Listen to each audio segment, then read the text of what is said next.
Hello to all. This is Arshad Alam, Assistant Biology Teacher of Oriental Public School, Kishanganj, Bihar. Dear students, today I am going to teach you about the well-known topic, that is nucleus.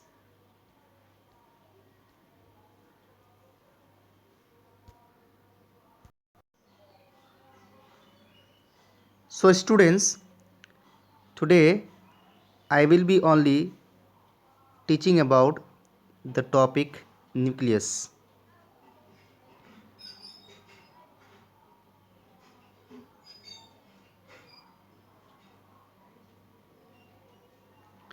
Students, अगर हम nucleus के diagram देखें, suppose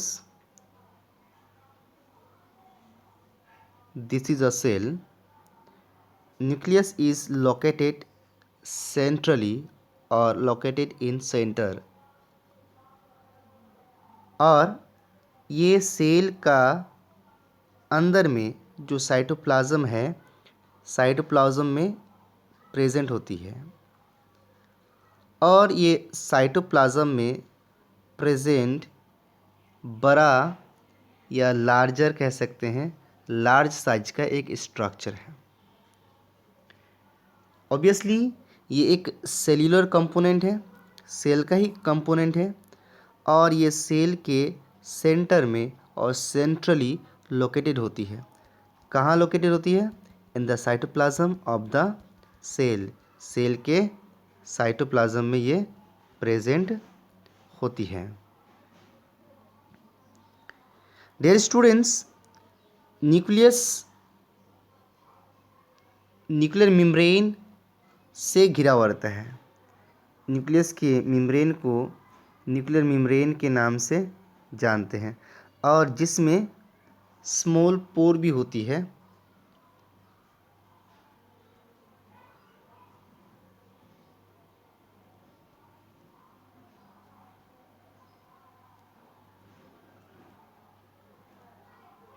इस तरह से ये जो portion बच गया है, इसे पोर कहते हैं, तो इसे न्यूक्लियर पोर कहा जाता है। तो न्यूक्लियर मेम्ब्रेन जो न्यूक्लियर पोर को फॉर्म करने में मदद करती है।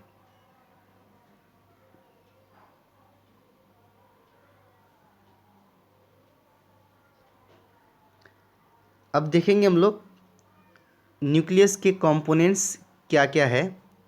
बेसिकली न्यूक्लियस के कंपोनेंट्स न्यूक्लियर इन्वेलप और न्यूक्लियोप्लाज्म होती हैं। मैं दिखा देता हूँ।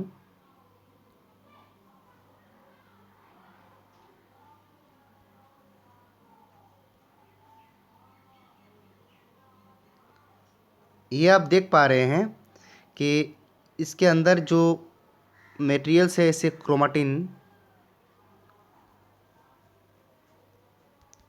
मटेरियल्स कहते हैं, और ये आप न्यूक्लियर मेम्ब्रेन देख पा रहे हैं। इसके साथ साथ जो न्यूक्लियस के अंदर राउंड कॉन्डेंस लाइक स्ट्रक्चर है, उसे हम लोग न्यूक्लियोलस कहते हैं। अब जो न्यूक्लियस का कंपोनेंट मैंने आप लोगों को बताया, अब वो होता है क्या, मैं आपको डायग्राम बना के दिखाता हूँ।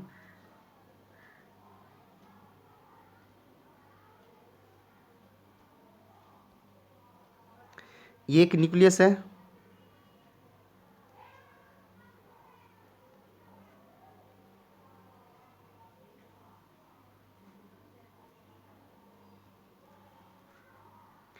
ये एक न्यूक्लियस है। इस मेम्ब्रेन को न्यूक्लियर इन्वेलप कहते हैं। तो एक कंपोनेंट हो गया न्यूक्लियस का।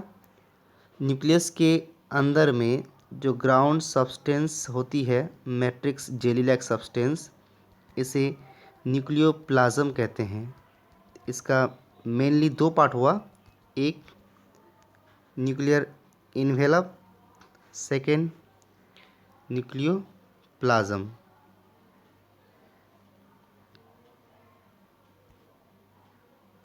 ओके, तो डायग्राम के थ्रू हमें समझ में आ गया कि न्यूक्लियोप्लाज्म कहाँ होती है और न्यूक्लियर इन्वेलप कहाँ होती है। तो न्यूक्लियर इन्वेलप का सबसे पहला पॉइंट देखिए, ये न्यूक्लियर मेम्ब्रेन्स जो दो मेम्ब्रेन से मिलकर बनता है।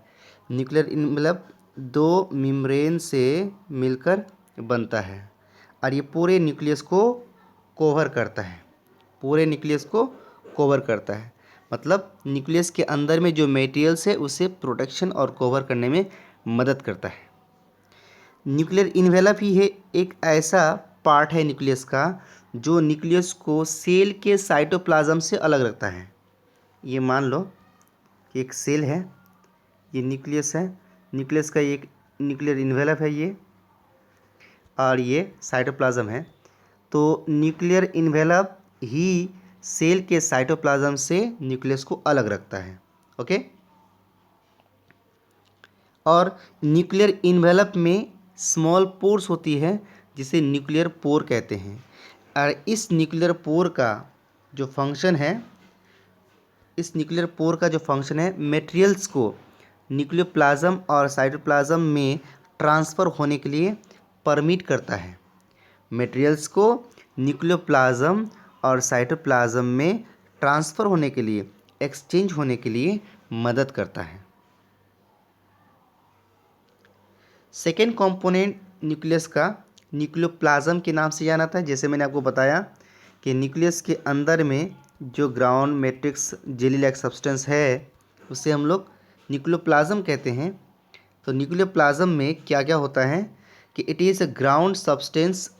ये न्यूक्लियस में लिक्विड फॉर्म में सब्सटेंस मिलती है जो ग्राउंड सब्सटेंस के नाम से जाना जाता है। And it is obviously covered by nuclear envelope. और ये जो ग्राउंड सब्सटेंस है ये किसके द्वारा घिरा हुआ रहता है? न्यूक्लियर इन्वेलप के द्वारा। स्टूडेंट्स अब आगे बढ़ते हैं।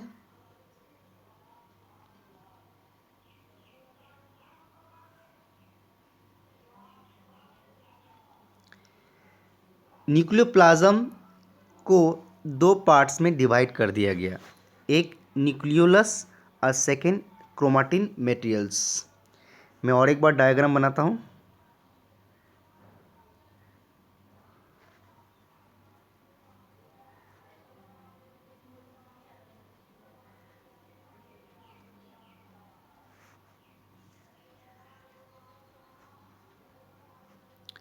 तो न्यूक्लियस के अंदर में जो राउंड कॉन्डेंस लाइक स्ट्रक्चर मिलती है उसे न्यूक्लियोलस कहा जाता है, न्यूक्लियोलस कहा जाता है। और जो thread like structure which are found in entangled form उसे क्रोमाटिन मटेरियल्स कहते हैं। अब देखते हैं पॉइंट वाइज। न्यूक्लियोप्लाज्म न्यूक्लियस में मिलता है, मतलब कि न्यूक्लियोलस न्यूक्लियस के न्यूक्लियोप्लाज्म में मिलती है। ये जो मैंने आपको बताया अभी कि न्यूक्लियोलस न्यूक्लियस के न्यूक्लियोप्लाज्म में मिलता है। और न्यूक्लियोलस ही एक ऐसा पार्ट है न्यूक्लियस का जो प्रोटीन फॉर्मिंग सेंटर के नाम से जाना जाता है। मतलब इसमें राइबोसोम होती है। न्यूक्लियोलस में क्या होती है? राइबोसोम। और यही राइबोसोम प्रोटीन फॉर्मेशन करने में मदद करता है। तो हम ये इजीली कह सकते हैं nucleolus is a protein forming centre because it has ribosome.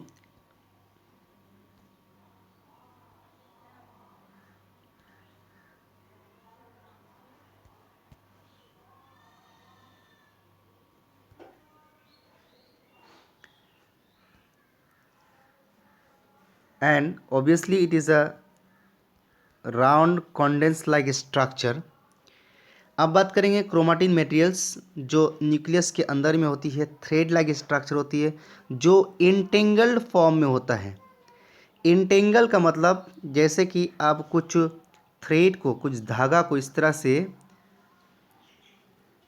मिलाकर रख दो तो ये एक उलझा हुआ फॉर्म में रहेगा ना, इस तरह से, इसे ही इंटेंगल फॉर्म कहते हैं। तो न्यूक्लियस के अंदर में जो धागा के तरह उलझा हुआ इंटेंगल फॉर्म में रहती है उसे क्रोमाटिन मटेरियल्स के नाम से जाना जाता है। ये chromatin materials during cell division, chromatin materials सिर्फ और सिर्फ सेल डिवीज़न के वक्त ही एक स्पेसिफिक शेप को अटेन करता है जिसे हम लोग क्रोमोसोम्स के नाम से जानते हैं।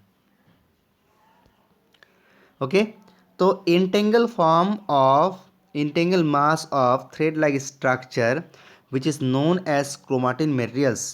Chromatin materials are only visible और taken the form of chromosome when the cell division take place. जब सेल डिवाइड होगी, जब सेल डिवीजन का प्रोसेस होता है, तभी ये क्रोमाटिन मटेरियल्स क्रोमोसोम्स के फॉर्म को अटेन करती है।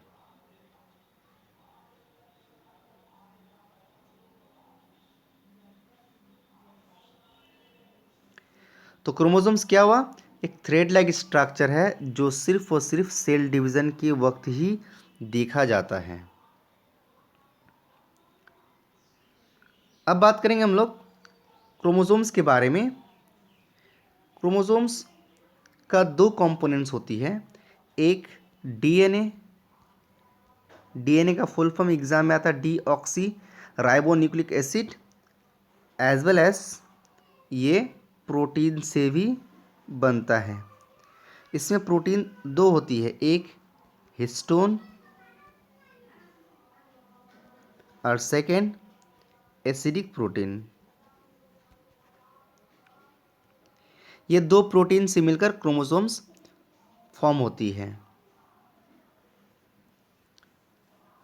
जैसे कि मैंने बताया क्रोमोसोम्स डीएनए और प्रोटीन से बनती हैं।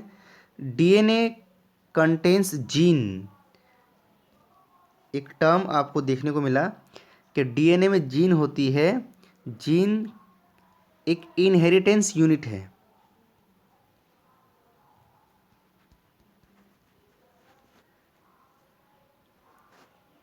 एक इनहेरिटेंस यूनिट है जो क्रोमोसोम्स के डीएनए का सेगमेंट यानी डीएनए का फंक्शनल पार्ट जो होता है उसे जीन कहते हैं।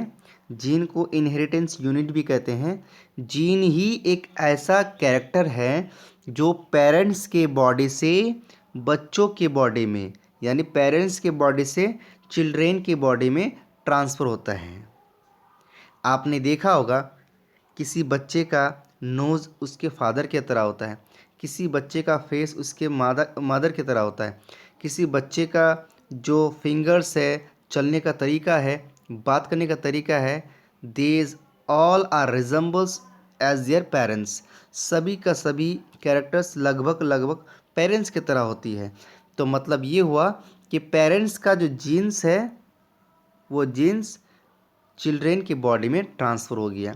तो जीन्स क्या हुआ? Genes is a functional part of the DNA और it is the inheritance unit of the body.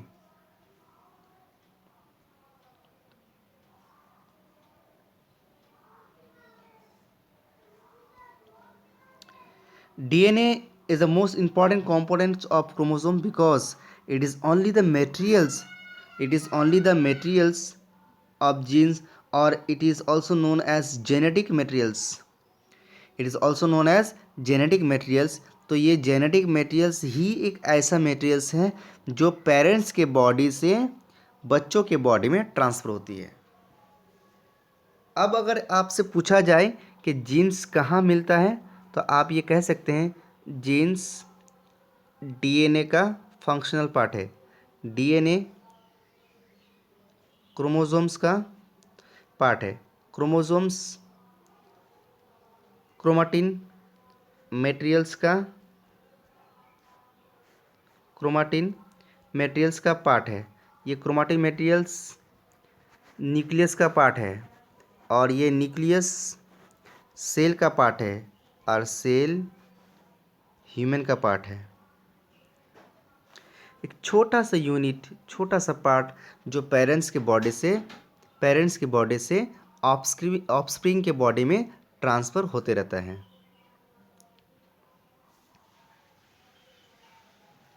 अब हम बात करेंगे स्टूडेंट्स कि क्रोमोसोम्स का स्ट्रक्चर देखने में कैसा लगता है।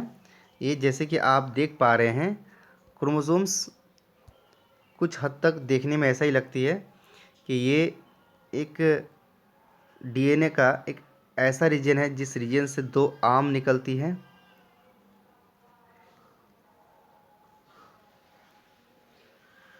ठीक है, दो आर्म निकलती है जिसे हम लोग को सिस्टर क्रोमाटिड कहते हैं।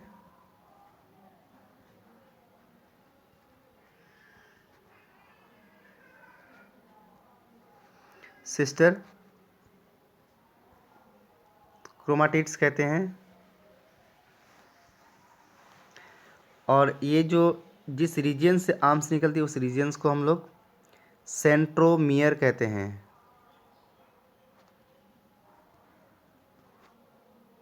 ओके,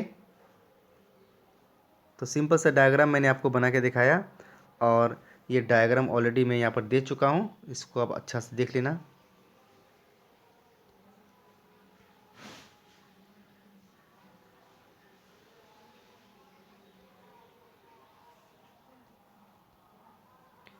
तो डीएनए क्या हो गया, क्रोमोसोम्स का एक कंपोनेंट्स है और the most chromosomes consist of 2 arms जिसे हम लोग सिस्टर क्रोमाटिड कहते हैं।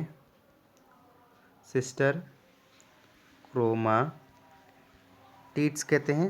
ये सिस्टर क्रोमाटिड्स कहाँ से निकलती है, डीएनए का एक रीजन से निकलती हैं जिसे सेंट्रोमियर और मिडिल बॉडी और प्राइमरी कॉन्स्ट्रिक्शन कहते हैं। सेंट्रोमियर, मिडिल बॉडी या फिर प्राइमरी कॉन्स्ट्रिक्शन कहते हैं। ये जो आप आर्म देखें, ये आर्म देखने को मिला, ये इस आर्म को हम लोग क्रोमाटिड्स कहते हैं। क्रोमाटिड के एंड पार्ट में टॉप पार्ट जो है, क्रोमाटिड्स का टॉप पार्ट को टेलोमियर के नाम से जाना जाता है। एक्सट्रीम पार्ट को, टर्मिनल रीजन्स को टेलोमियर के नाम से जाना जाता है। तो स्टूडेंट्स, आज के क्लास जो मैंने आप लोगों को बताया, न्यूक्लियस के बारे में, न्यूक्लियस के स्ट्रक्चर के बारे में, एज वेल एज क्रोमोसोम्स के बारे में मैंने बताया। मैं उम्मीद करता हूँ आप लोगों से कि ये वीडियो आपको बहुत ज़्यादा पसंद आएगा। ऐसे बार बार देखते रहना, वीडियो में ही आपको पूरा का पूरा टॉपिक समझ में आ जाएगा। Thank you, have a nice day, bye bye.